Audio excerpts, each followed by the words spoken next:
Presiden terpilih Prabowo Subianto bergerak cepat dalam merangkul dukungan dari Partai Non-Koalisi Indonesia Maju.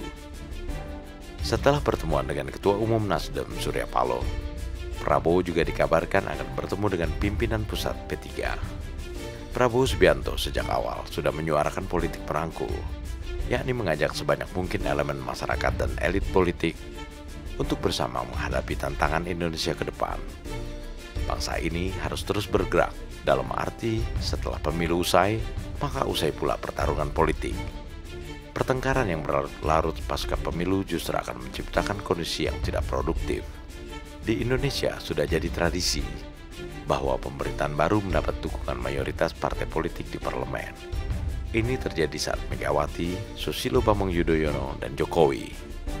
Tradisi ini akan dilanjutkan oleh Prabowo dengan sebanyak mungkin mendapat dukungan dari mayoritas partai politik.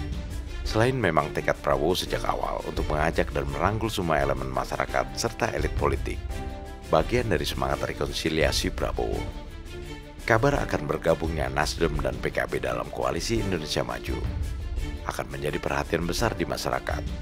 Kekuatan dua partai tersebut cukup meraup dukungan lebih 50% untuk Prabowo Gibran.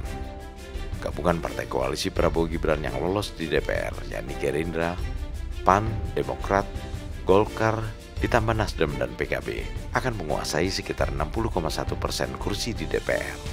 Dengan komposisi dukungan kuat ke pemerintah di satu sisi, dan di sisi lain tetap ada oposisi, dapat menciptakan perseteruan politik yang tidak hanya asal beda. Oposisi dipaksa untuk bersikap elegan, yakni berseberangan dengan pemerintah untuk hal-hal yang memang menjadi basis perhatian dan ideologi, bukan sekedar menyerang setiap kebijakan pemerintah. Karena kalau hanya asal menyerang, bisa dipastikan akan kalah dari segi jumlah dukungan. Jadi, Prabowo Gibran memang harus bergerak cepat, apalagi tema keberlanjutan yang akan dijadikan dasar pemerintahan ke depan, membutuhkan kecepatan dalam melaksanakan program-program cepat yang memang sangat dibutuhkan bagi kemajuan dan kesejahteraan rakyat, tanpa menghabiskan masa transisi yang bertele-tele. Dan terkait dengan koalisi dan rekonsiliasi, Prabowo Subianto selama ini dikenal tidak mempunyai masalah untuk merangkul siapapun. Prabowo Subianto tidak mempunyai dendam atau hambatan psikologis dengan tokoh-tokoh partai di luar koalisi Indonesia Maju.